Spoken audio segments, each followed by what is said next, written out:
Hello, everybody. I'm Sarah Guffey, and I'm with the program support team. I have with me today Scott Schultz, Brett Foley, and Brittany Dawkins, also from the support team. You guys want to say hello? Hello. Hello. Hi. What we are going to show you today is a few things really, but primarily the most important thing that we want to walk through today is how you are going to register for competition. As most of you probably know already, registration for the 2023 season opens up next week.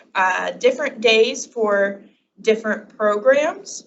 On September 19th at 10 a.m. Eastern time, we will have Snowmobile opening up registration. On September 20th, it will be SAE Aero Design, also at 10 a.m. Eastern. Wednesday, the 21st, it will be the Baja SAE competitions, also at 10 a.m. And Thursday, the 22nd, we will open up registrations for the Formula SAE competitions and Formula Hybrid. Also, I want to note to everybody that our embedded event programs registration is open already, and that is for Aero Connect Challenge, Mobility Forward Challenge, and the AI Mini Challenge. All three of those can be accessed and registered for today as early as you want. So first off, I want to talk about where you're going to register. As you can see from my screen here, that we are at sae.org. This is the site that you're going to register at. There's a couple different sites depending on which program you're for. For Baja, it's bajasae.net, Formula, FSA Online, etc. But registration all occurs at sae.org. So as you can see, I am logged in here already, but I'm going to go ahead and log out so I can show you the full process. We are going to hit log in, and there's my email. And for the purposes of this recording, I am a student at Kettering University. As you can see when I'm logged in, student Kettering. So back to the SAE homepage. This is probably the page most of you will start at. To access our student events, you're going to go to the Attend tab and then come down here to where it says Collegiate Design Series. And this is going to redirect you to the main student events page. When you scroll down, you'll see, the standard information that's been there. And then if you scroll down even further, you will see the list of events. I will note to you all that the order of this is a little haphazard. It's not in order of date of competition or alphabetical. You just kind of have to scroll around. I'm not sure exactly how we can fix that, but it's something to pay close attention to when you're in here. So you're going to scroll down and you can see we've got the 2 aero events, the formula events down here. I want to note that currently the dates for the IC and EV competitions are technically tentative. We are waiting on official confirmation from Michigan International Speedway, but it is looking pretty confident that those will indeed end up being the dates. As soon as they are no longer tentative, we will remove that little squiggly line that says tentative dates next to each of them. You'll also find this year's a little different. We have Arizona on here, which is technically part of the 2022 season. Once that event is over, it will drop off, but don't let that hang you up. There's not a Baja SAE Arizona in 2023. The registration for that particular event has been long closed at this point. So the only Baja options are Oshkosh, which is in May in Wisconsin, Oregon, which is also in May going into June, and then Ohio, which will be in September. For today's recording, though, I am going to use Aero Connect Challenge as the example. And like I showed you before, we are already logged in as myself. And the next step that we're going to do here is we're going to go ahead and click View Details next to the competition I want to register for, which, like I said, in this case is Aero Connect. When you scroll down here, on each overview page, regardless of which series you are a part of, you will scroll down and you'll see this verify registration requirements box. This also is sometimes on the attend tab as well, but it's definitely on overview. And this is going to be one of the most important boxes to ensure that you're prepared for registration next week. If you log into your account and go to one of these pages and this box is not accurate, you are going to probably run into a problem next week when you attempt to register. What this will look like is you've got your school affiliation here. As long as your university is showing, there shouldn't be a problem. It also will likely reflect accurately that you are a member. It's just I kind of circumvented the process a little bit since I'm an employee and not technically a member or technically a student. So it might look just a hair different on your screen in the member section. But the most important part of it right here is the school affiliation. So I'm going to pull up a presentation that we have here to show you some error messages that you might see if you don't see your school listed here. So you might see you are not affiliated with any school. You might see your school is not an acceptable CDS university, or you are not a member. Each of these have different solutions, but before I get into that, I want to take you back to that sa.org page so I can show you a little bit of what our countdown registration clock looks like. So we set this up for the purposes of this recording for registration for this event to open at 12:10 so that we could show you what this clock looks like. As you can see, it's counting down. As soon as we hit 0, a button will pop up that says register. And this is a good time for us to mention that it is extremely important that you do not refresh this page. When you log in next week, whether it's Monday, Tuesday, Wednesday, whatever, you want to make sure that you are at this page. And once you're here, you just wait. You just wait until that 10 a.m., as soon as it hits 10 a.m. If you refresh, which naturally is something that I think humans want to do often is, they get a little anxious and nervous, so they just keep refreshing to make sure it's as accurate as possible. But what happens here and what has happened in the past is students get nervous and they just start refreshing a lot. And if you get enough students refreshing enough times, the system thinks it's under a DDoS attack, which is essentially people trying to hack into a website. So it goes into basically like a security mode, which can sometimes hinder registration and make it not work at all.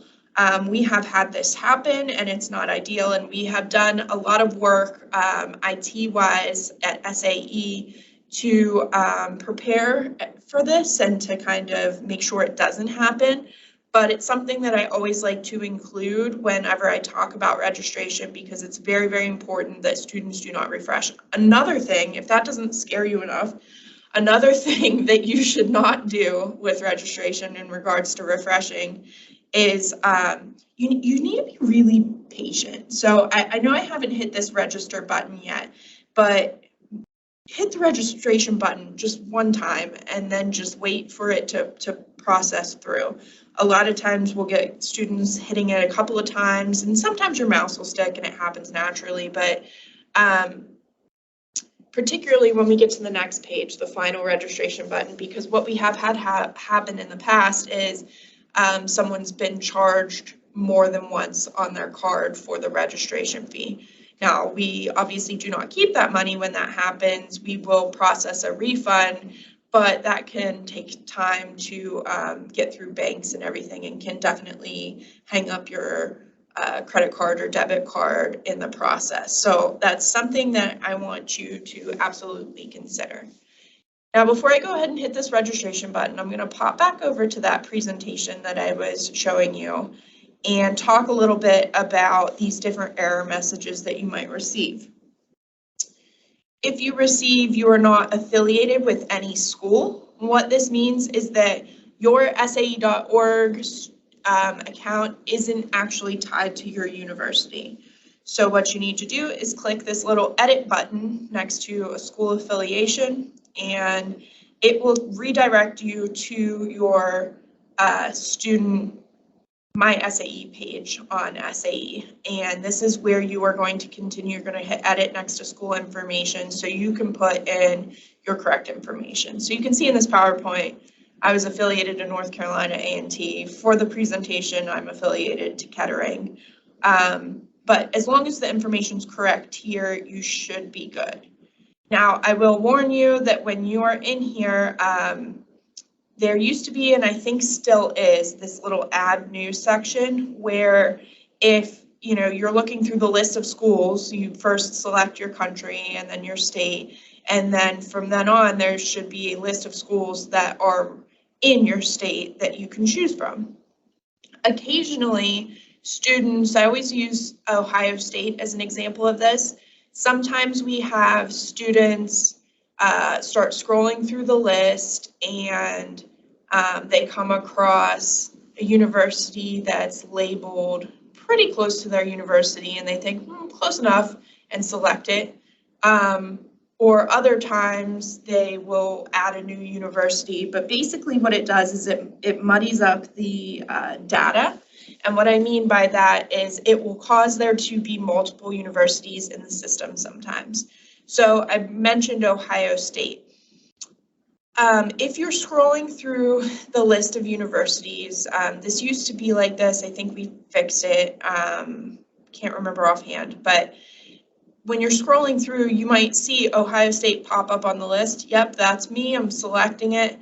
But the correct university in our system that is activated is actually the Ohio State. And because O comes before T in the alphabet, a lot of times students will see Ohio State and select that, and I cannot blame them.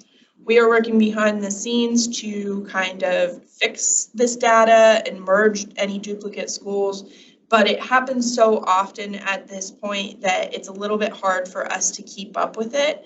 This also happens a lot with international schools that have abbreviations or acronyms in their university name instead of like the full name. So they might log on and see an acronym and select that, but really their correct university is spelled out fully. This happens if you have this issue, you affiliate yourself to your school and then you get that message that either your school isn't an acceptable university or that you're not affiliated. What you need to do is reach out to us at collegiatecompetitions@saa.org and we can help you to adjust your affiliation so that it's correct, so that you're ready to go. So it's very important over the next week that if you're planning on registering for any of the Collegiate Design Series competitions next week, that you log into your SAE account, you make sure that your membership's up to date, you make sure that your affiliation is displaying correctly on saa.org. And if it's not, you email us as soon as possible. It never fails that at 11:59 at night, the day before registration, we get an influx of students panicking that their affiliation isn't correct or that their account isn't working correctly or their school isn't an acceptable CDS university. And while we have people monitoring the email help box, we don't have people monitoring 24/7. And if you're waiting until the last minute to reach out, understand that there is a very real chance that we might not be able to get to it in time for registration. We will make our best attempts to get back to every single person, but it's just not always plausible. So please make sure you're checking your account as soon as possible and reaching out to us at collegiatecompetitions@saa.org as soon as you realize there is a problem, and we will get on it as quickly as we possibly can. The other types of problems you might receive, your school is not an acceptable CDS university. This can happen if you're with a school that's never been in our system before. It can happen if you're tied to the wrong school. And essentially, the solution is to reach out to us at Collegiate Competitions as soon as possible. If you're displaying the error message not a member, then you need to click the join button and follow the steps to become a member. And as soon as you are a member and you're properly affiliated, you will then have the ability to register your team. So now that I talked about all of that long enough, I'm going to go back to the registration page to show you what it looks like when we actually do the registration process. So I know I mentioned we click on our event, we see the registration countdown clock, we go to that page, we wait, we don't refresh a million times, we just patiently wait. And then as soon as the registration button pops up, we're going to go ahead and click register. And it's going to redirect you to a page here. Your position isn't quite secure yet. I want to warn you with that. So you want to move as quickly as possible, but that also means you don't want to be, just putting any old information in. So move quickly, but pay attention to what you're doing. You're going to click that Add New Team button. And now we are going to go ahead and see here that we've got, okay, here's my Aero Connect registration fee. I select it. And then I'm going to put my team name here. As you can see, I've tested previously for our EV workshop, and we named our team Best EV Team Ever. And we're going to name this one Best Aero Connect Team Ever. Competition category is going to be defaulted, and then here's where you're going to want to select if you're team member, team captain, faculty advisor. If you end up selecting wrong, you can go back and fix it later. However, it's a little bit tricky, not too hard. We'll see if we could show you here, but once you've got all this filled out, you are going to go ahead and hit register and pay later. Before I do that, though, I want to specifically call out the Aero design team. So you didn't do anything wrong yet, but the possibilities are there for sure.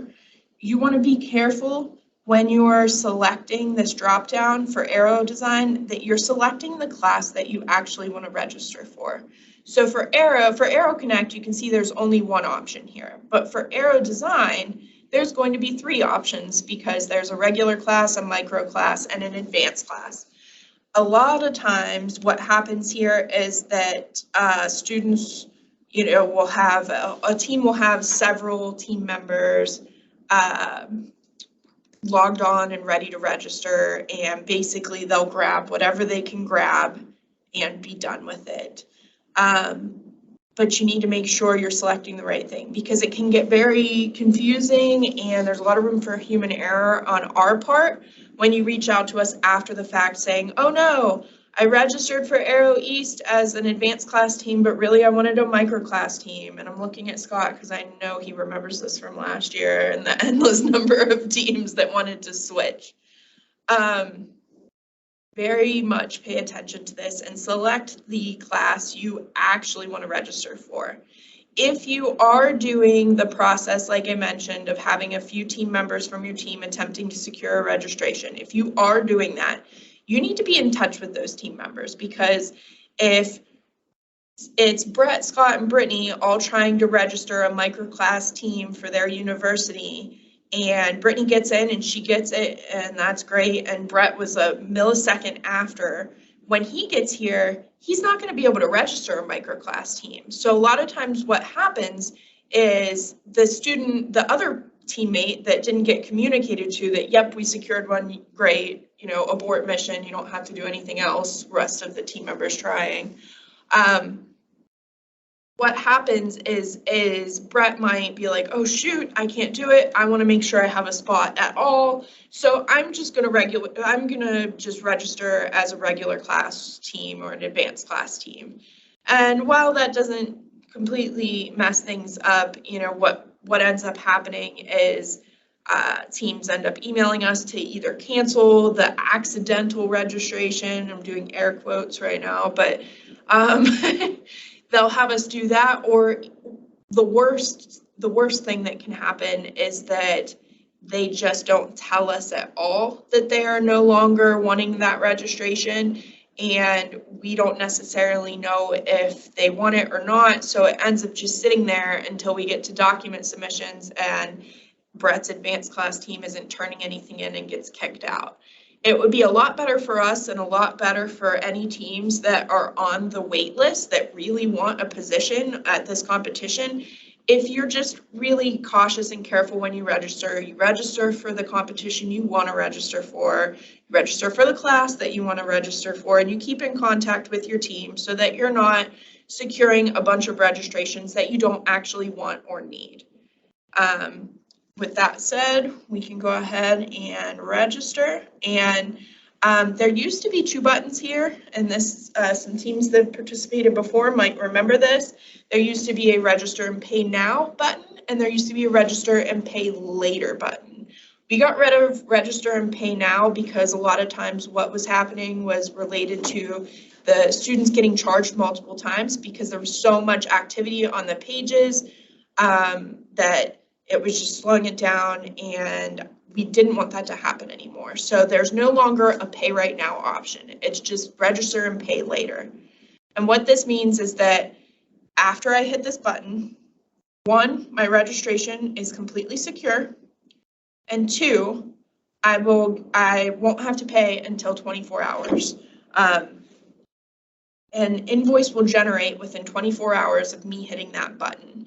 So if this was real and I was actually registering this team, I would come back to this page to SAE.org tomorrow and get my invoice because it would be waiting for me. You'll see here, you have to pay or prove that payment has been initiated within 48 hours of the invoice being generated. So what it doesn't say here is business hours. We're not going to track you down on the weekends. So if you are a formula team, for instance, that registers on Thursday, you're not going to get your invoice until Friday. That means we are not going to come after you until Wednesday morning the following week after you've had a full 48-hour business hours go by. For Baja, same thing. It's just we're not coming after you till Wednesday. Arrow, we're coming after you Monday, that kind of thing. I want to speak a little bit more to payment being initiated, what that means.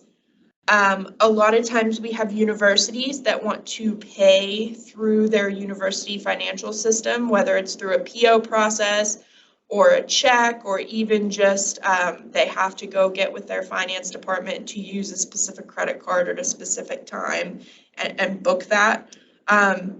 We understand that it takes time to move things through a university and a financial institution. We totally get that.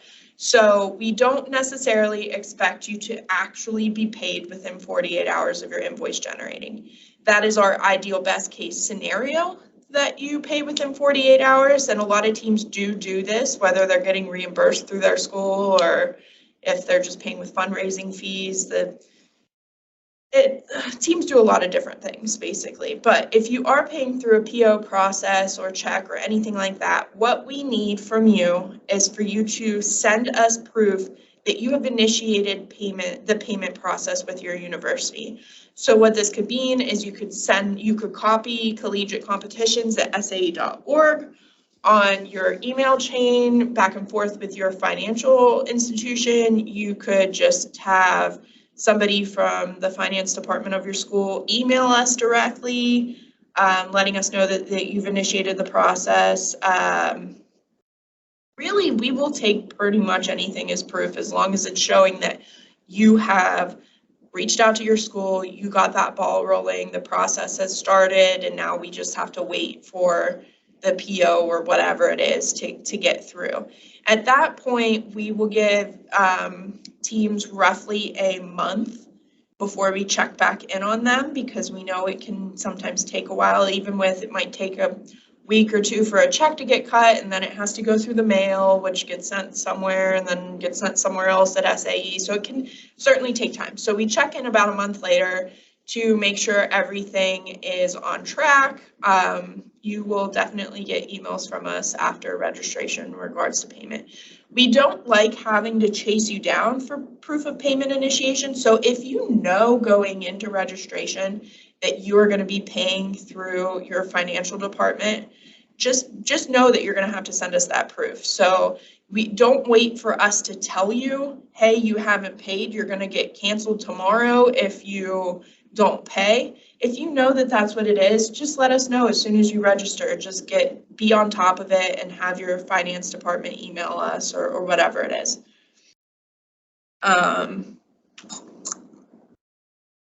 That's pretty much it on the invoice of it all.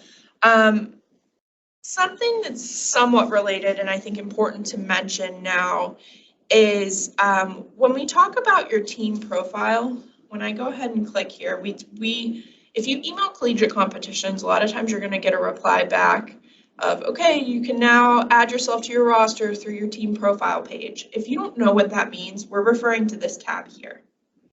So when I click profile, it is going to list out any teams I have. So if I go to Alexandria University and I'm an aero design team, there's a chance when I log in, there's 3 teams listed here. If I have 3, if there's a regular class team and micro and an advanced. So you want to click the team that you're on. And this is going to take you to your team profile page. So you can see on here, I'm the team captain, and in the past, team captains and advisors had the ability to add everybody to their team roster. That's no longer the case. Now individuals have to add themselves to the roster due to data restriction laws. Basically, there's opt-in language that each individual has to reply to. So it's no longer legal for us to let, say Captain Brett add team member Sarah and team member Scott and team member Brittany. That's not an option. So know that each individual team member is going to have to add themselves. And also know that whoever's on this list, although you'll see in the deadlines for each of the competitions, there's something called a fast track deadline. And that's referring to the fast track roster, which is this roster on SAE.org. That deadline is always 2 weeks out from competition. And it's hard-coded, it never changes. So it's always going to be 2 weeks out. So you're not technically required to have this roster on this page built out until that 2 week out period. However, it is extremely beneficial to you to put more people on this roster sooner. There's a few reasons for this. If there's something wrong that we need to get a hold of your team for something, we will pull a report and reach out to everybody on your team. If there is, it's always better to have more than one contact because it never fails. Every year we have a handful of teams that are panicked because they didn't realize something was going on because Joe Schmo that registered their team decided that he was going to go start a hot air balloon company and bailed on their team and is no longer participating in Baja SAE. So, or whatever the reason is, they don't want to be on the team. And then all of a sudden, everybody that's not on the roster is like, well, shoot, we didn't even know we had to do this. Joe was supposed to be doing all this and then he bailed on us. So it's important to try to fill this out as soon as possible. And then it's also important because we send out monthly newsletters. And that information is all stuff that you can find on your series newsfeed. But it's just another touch point. It's another time that you're getting the information sent to you.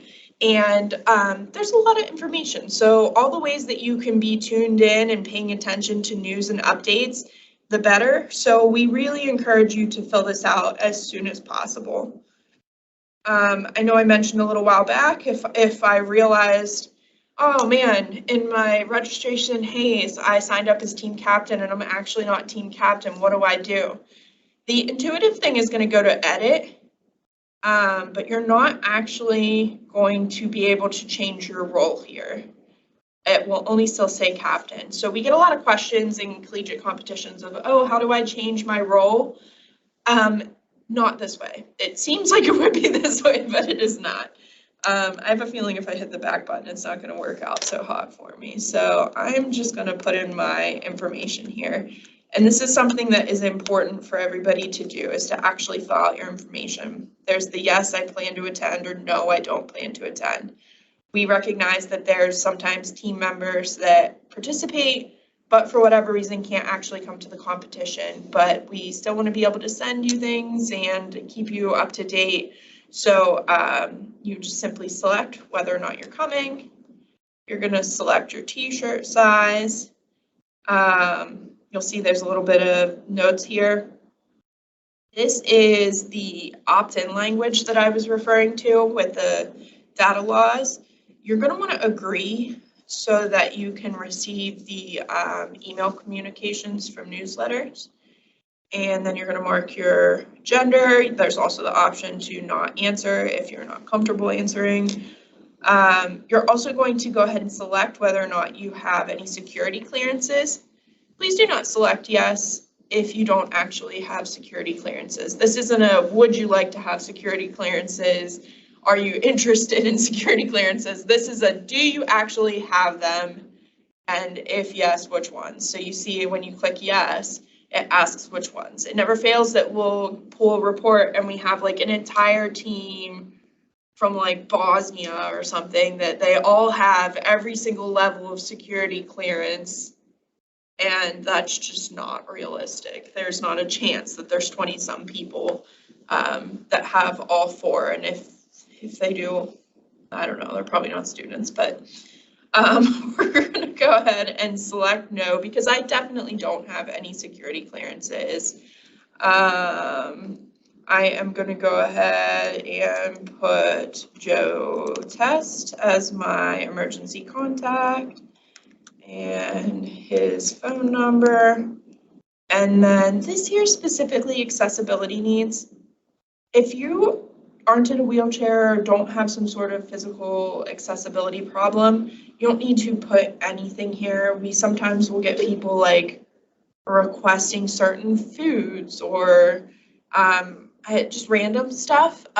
Just know we only look at that for specific, you know, if there's somebody that genuinely needs help.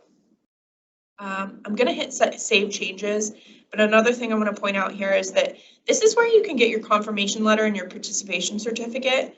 Again, it's not all that intuitive.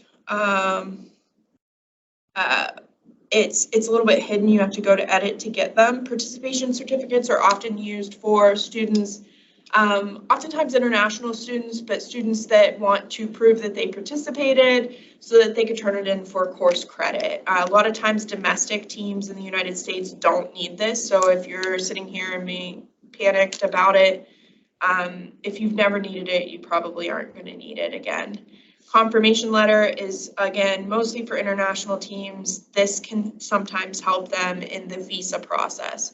So another reason to put yourselves on your team rosters as soon as possible, especially you teams that need visas, because then you can get your confirmation letter citing that you are participating in this competition and use that for your application process. I think it's important to note that we cannot send anything to a consulate or any other outside organization saying that we are inviting you to the competition. This is your one way to prove that you've been accepted to the competition. Yeah, we always get, it's a really good point, Brett. We always get, oh, can you please email so-and-so, or can you make a special circumstance? Legally, we are not allowed to do anything more than send this, give you this confirmation letter. You can sometimes send information about the competition, but really we can't do anything further. The only other thing I want to cover on this page is down here at the bottom, you'll see faculty advisors and team captains can remove. This is still true. They just can't add people to the roster. So they still have the power to remove people, but they don't have the power to add people. So I'm going to go ahead and hit save, because it wouldn't let me save with no information prior. But I want to show you real quickly, okay, so I'm team captain, I thought I could do, change it here, now what do I do? You might think email collegiate competitions, but you can actually solve this yourself. You're going to go here, and we're going to hit this red X button, and it's actually just going to remove me off of the team. And this is not the most ideal, I would say, but it's also a really easy solution. It adds you here, and then you're going to have to fill out this information again. So if you do realize early on that you selected the wrong role, before you bother filling all this in, delete yourself off and re-add yourself, because you're just going to have to re-add it. So changing it to this phone number. Yep, I'm coming. Yes, I agree. Yes, I'm a female. No, I'm not. Security clearance. Joe test 111. Okay.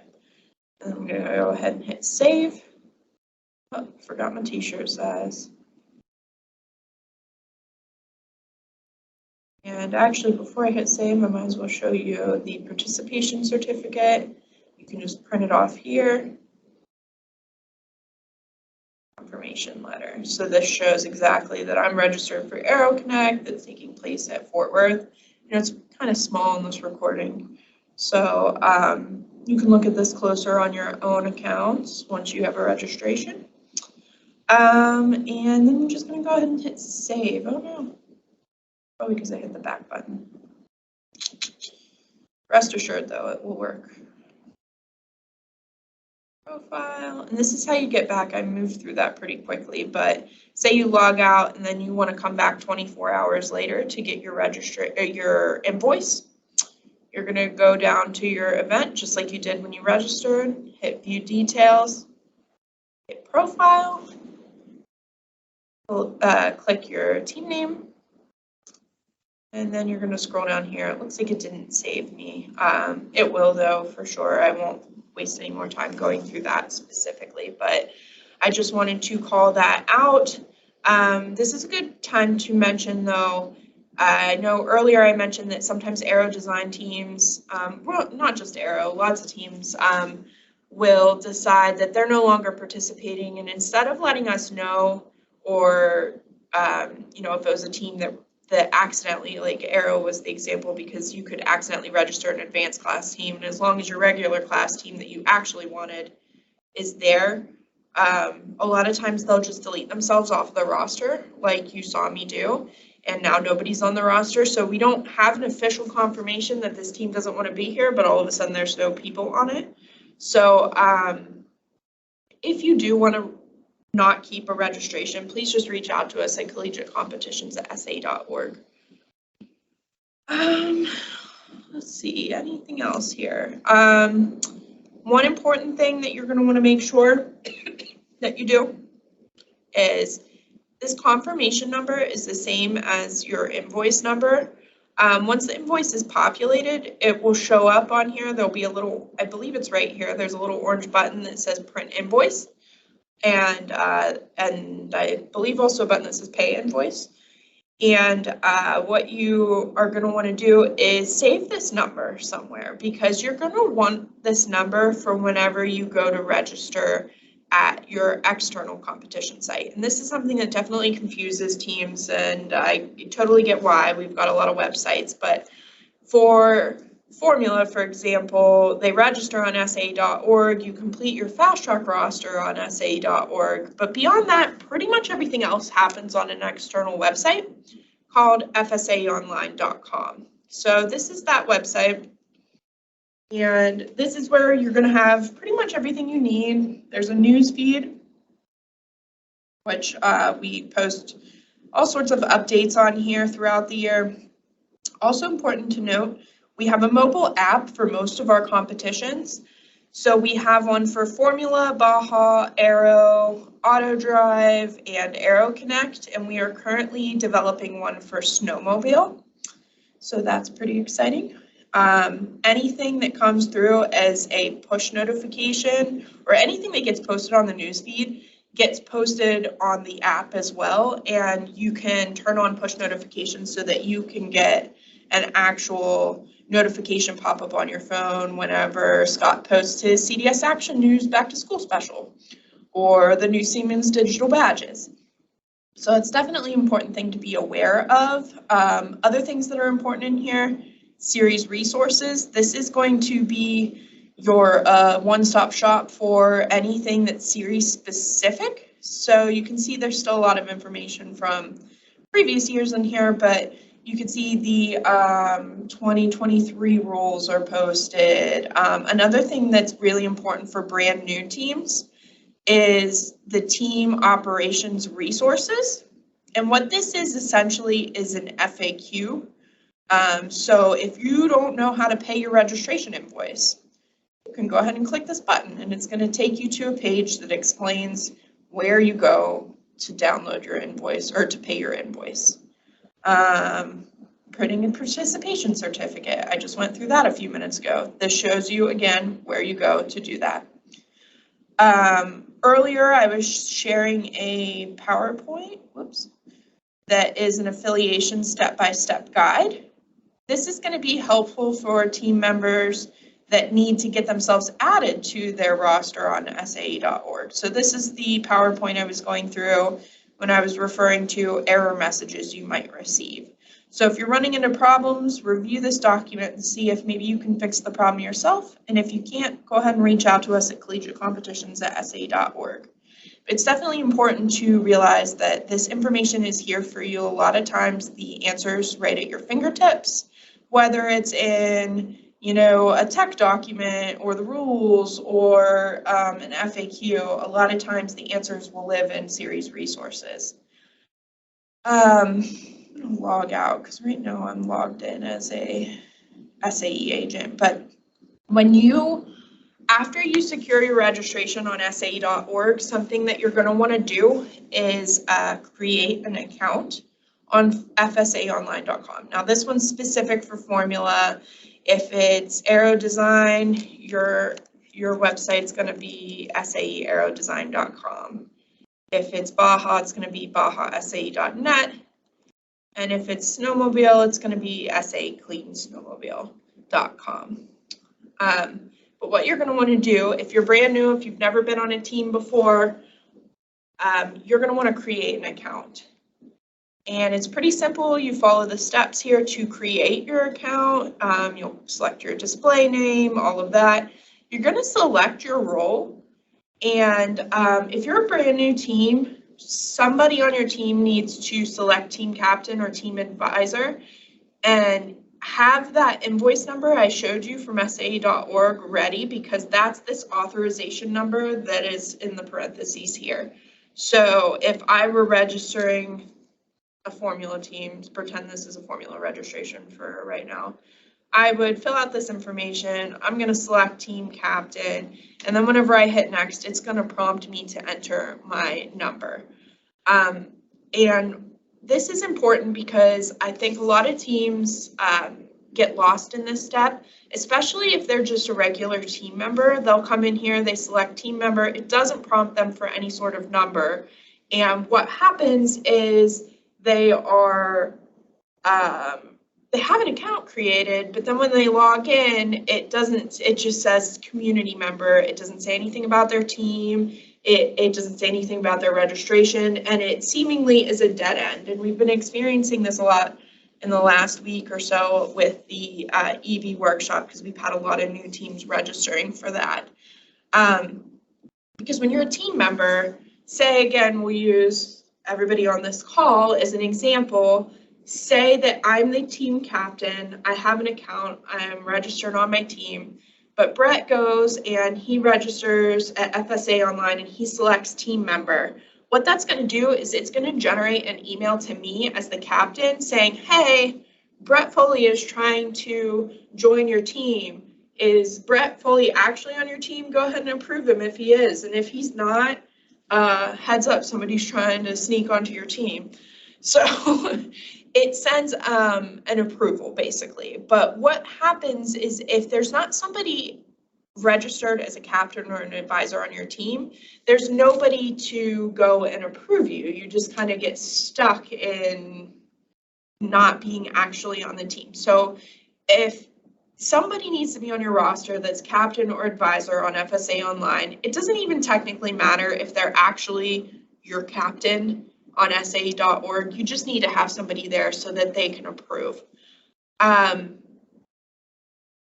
And then once you do this and you are either approved by your captain or you sign up as a captain or advisor and use that invoice number, then you will be officially on your team. And at that point, you'll be able to log in and see what what it looks like when you're registered on a team. I would pull that up now, but I don't have a way to show you currently how that looks easily. And just to clarify for the students, somebody must join as a team captain, otherwise there's no way to go in and adjust that as a team member. Yeah, Okay. because you wouldn't be actually on the team until you got approved to be on the team. So this is a very important step that sometimes gets lost. If you are confused, we do always suggest that you include screenshots from what you're confused on or what you're having issues with when you email us at Collegiate Competitions, because it's very easy for us to tell by a screenshot if, oh, he's just not affiliated to his team. So let me see if I can actually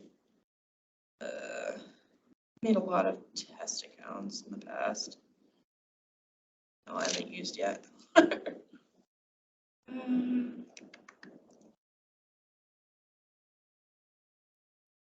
gonna ask for your number here, but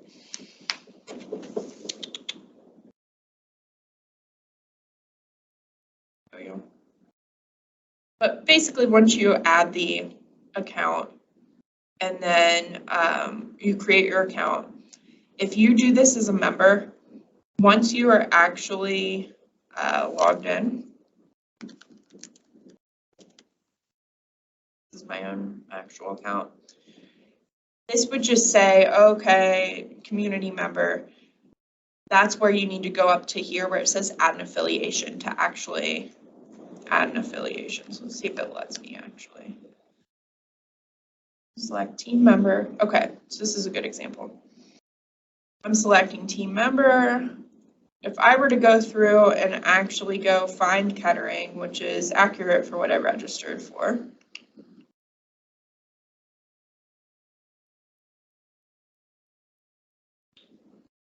And then here's Kettering Motorsports IC.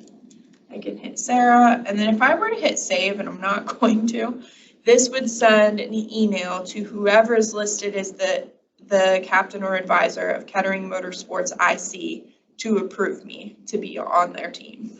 If I were to click team captain instead, what happens, and this really would probably happen when you first create your account, but it would ask for your invoice number. So I hope that helps clear things up a little bit on that front. That is certainly how you register for the competition. You got a little bit more backstory on how to affiliate yourself, both on SAE.org and FSA Online.